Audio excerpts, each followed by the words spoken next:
again there, folks. I hope you're all enjoying the Christmas holidays. Thought I'd just do a quick video on a little bit of internet drama that's gone on with Laura, the lovely Laura from Defend Europe, has had a video that she made put into limited state full lockdown thing on YouTube. And what's interesting is that it's the videos like purely positive. There's no other groups in it. It's just about European traditions. It's ballet dancers and castles and Aryan girls and wheat fields and art and everything like that.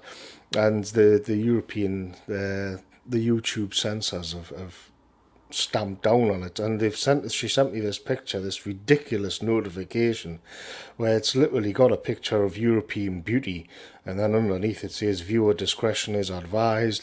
The following content has been identified by the YouTube community as inappropriate or offensive to some audiences. But so European art and culture is now hate. It's a thumbnail of hate.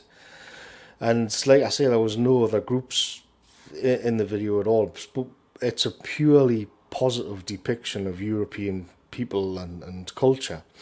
And what's interesting about it is that usually when we get into these things, it's a negation. So if people are talking about, let's say, Muslim grooming gangs or black crime statistics or these kinds of things, Muslim extremism, then it is a sort of negation of the present order, and the masters, the sorcerers behind the scenes, are quite happy for the left, the cultural Marxists and the social justice types to deal with that, and all the minority groups.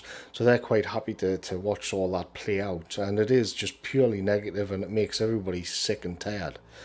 But in this case, and that, so within that there will be a lot of censorship, but there's not as much as what you might think.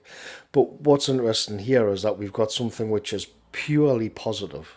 No minority groups were harmed in the making of that video, and yeah, that has to get censored as well. And it's as if we've got this sort of pincer attack, where on one flank we've got all the minority groups and the social justice warriors and fighting this, what people call it, the culture war. And then on the other we've got this somebody else. But by the way, they're not that bothered. I think, I could be going out on a limb here, but I think your average sort of middle class white uni grad wouldn't actually be that bothered about a video of European history and art and architecture. They'd see it as a bit corny and a bit mawkish, but they probably wouldn't get their knickers in a twist about it.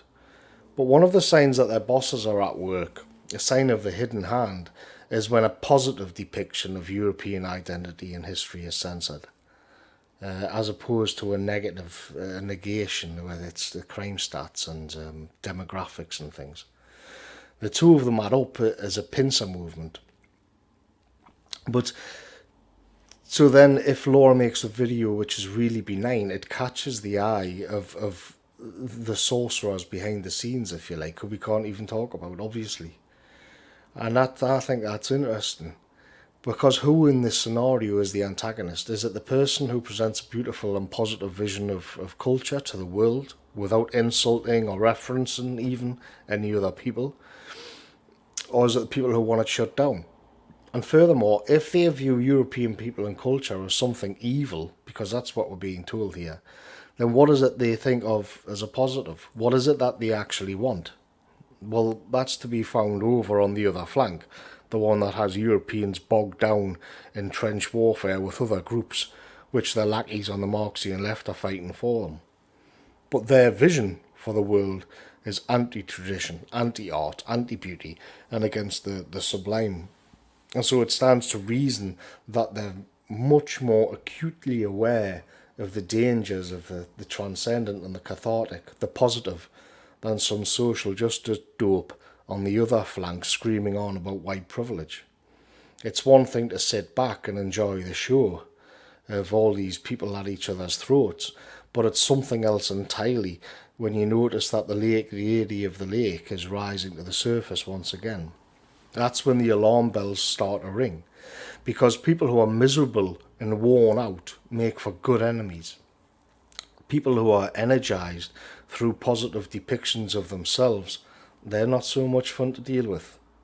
And it's interesting to me in that this little bit of drama here, that certain parties understand the power of a positive depiction, even if a lot of our people don't. That's where the danger is. And that's why it has to be shut down faster than somebody screaming on about how horrible Muslims are. Because they know what happens when that force is unleashed, and they're scared of it. And they should be scared of it as well. Okay, folks, enjoy the rest of your Christmas. See you later.